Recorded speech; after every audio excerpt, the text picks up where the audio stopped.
Yo, is that the Parthenon? Wait, that's underground? Kasukabe, Saitama Prefecture. 50 meters under a soccer field. But why build a cathedral underground? That's not a temple, that's a sewer, and it saves 10 million lives. Everyone thinks Tokyo is built on rock-solid engineering. Like, really solid. Wrong. Tokyo is built on reclaimed swampland.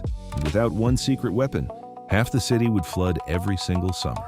Every summer. I'm ShogunPenguin. And I'm DJ Shiba. In 1590, Tokugawa Ieyasu picked the worst possible spot for a capital, a mosquito-infested tidal flat crisscrossed by rivers draining into Edo Bay. Hold on. Kyoto and Osaka were right there. Why pick a swamp? Control. Kyoto belonged to the emperor. Osaka belonged to merchants. Ieyasu wanted land nobody else wanted, so he could shape it entirely. And his first move?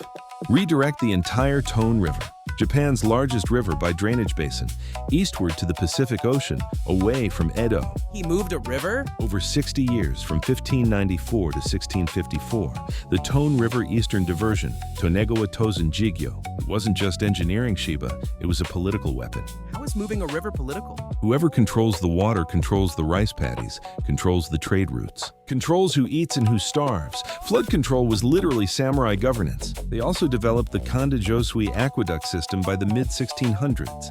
Canals, levees, drainage networks. They turned a swamp into a functioning city of 1 million people. That's kind of amazing though, right? Amazing and terrifying.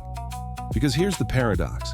By making Edo livable, they made it permanently dependent on infrastructure. Pull out the levees and the city drowns, period. So Tokyo has been fighting water for over 400 years? And losing, badly. The Tokugawa system held for 250 years, but it had a fatal flaw nobody could fix with shovels and sandbags. In September 1947, a typhoon named Kathleen exposed that flaw, and what happened next changed Japanese engineering forever. September 15th, 1947. Japan had surrendered just 2 years earlier. The country was still in rubble from firebombing. Then Typhoon Kathleen hit the Kano Plain. The Tone River levee at Kurihashi breached, and floodwaters raced 60 kilometers south straight into northern Tokyo. 60 kilometers? The water traveled 60 kilometers. Thousands dead or missing. Tens of thousands of homes destroyed or damaged. Hundreds of thousands displaced. A nation rebuilding from war now watched its capital drown in river water. Right after the war, that's brutal. Japan's brand new democratic government, under Prime Minister Katayama Tetsu, faced a hard truth. Tokugawa-era levees, Meiji-era upgrades, none of it was enough for modern typhoons. They passed the 1947 Flood Control Act, centralized river management under the national government for the first time. But that was just paperwork. The real breaking point came 12 years later, 1959, Typhoon Vera, known in Japan as the Izuwan Typhoon. Another one? How bad? Over 5,000 dead and missing. At the time, Japan's deadliest post-war natural disaster. Storm surge just swallowed East Bay, flooding Nagoya and the surrounding lowlands. After Icewind, Japan passed the Disaster Countermeasures Basic Act in 1961 and started planning infrastructure for storms that hadn't happened yet. So they decided to build bigger levees? No, they decided levees weren't enough, period. In 1980, the Ministry of Construction started feasibility studies for something no country had ever tried, an underground river system that could swallow typhoons whole. Capture overflow below the surface and redirect it. Construction wouldn't begin until 1993. 13 years just to start building? Japan greenlit a 2.3 billion tunnel, 50 meters down through solid bedrock. But nobody talks about how they actually built it or what they found when they started digging. Okay, the numbers. GCANs are officially the Metropolitan Outer Area Underground Discharge Channel.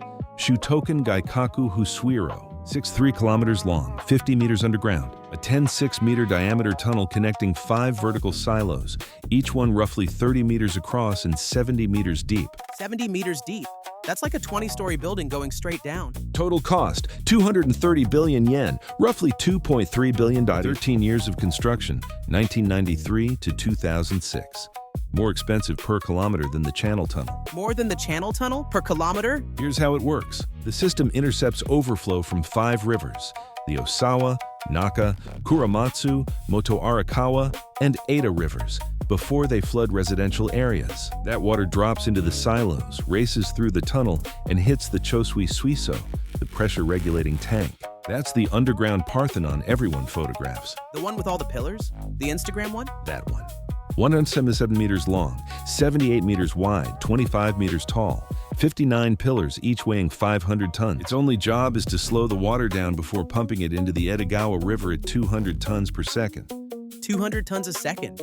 That's like an Olympic swimming pool every 12 seconds. And here's what gets me. Workers tunneled through mudstone 50 meters below rush hour traffic in Kasukabe, using shield tunneling machines carving 10.6-meter passages. People were biking to work above a $2 billion tunnel being drilled under their feet? For 13 years, and most of them had no idea. You know what this reminds me of? Edo flood control was a chess game.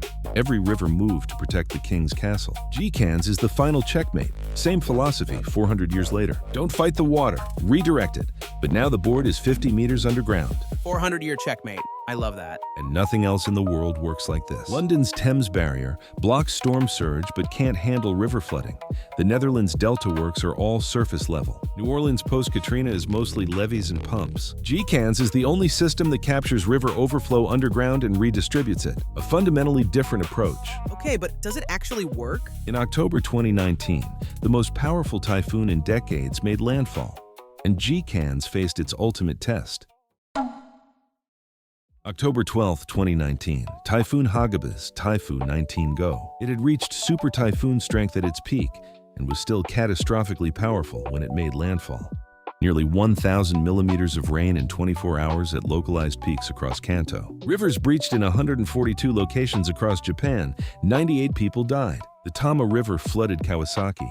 The Chikuma River devastated Nagano. It was catastrophic. In Kasukabe, the area G-Cans protects? Flood damage dropped by approximately 95% compared to pre-G-Cans typhoon impacts. The system activated and ran at near maximum capacity, discharging into the Tokugawa exactly as designed. 95% from a typhoon that powerful? To be precise, that's MLIT's comparison for the specific coverage zone, not nationwide. But for the 2.4 million people living in that zone, G-Cans is invisible until it saves their homes. Before G-Cans, the Nakagawa and Ayase River Basin flooded 3 to 4 times a year. Since 2006, major flood events in the protected zone, nearly zero. From 3 to 4 times a year to basically zero. That's nuts. But the chess game isn't over, Shiba. Typhoon intensity is climbing. Japan Meteorological Agency.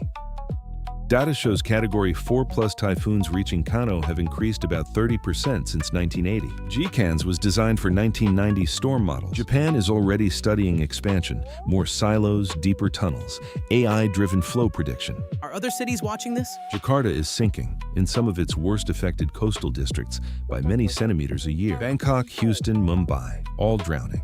Tokyo's model is being studied everywhere, but G-Cans took 13 years and $2.3 billion for 6.3 kilometers. Can cities with less money and less time replicate that? That's the real question. So Tokyo's been fighting water since 1590? Over 430 years. And the craziest part? The solution was always the same. Don't fight the river, move it. Tokugawa moved the Tone River east. G-Cans moves 5 rivers underground. Same instinct, 400 years apart. That's not just engineering. That's a civilization-level commitment to not drowning. That is wild.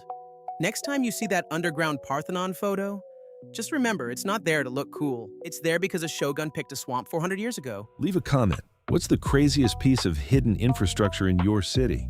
We genuinely want to know. If you learned something you didn't expect, smash that subscribe button and like this video so more people can find it.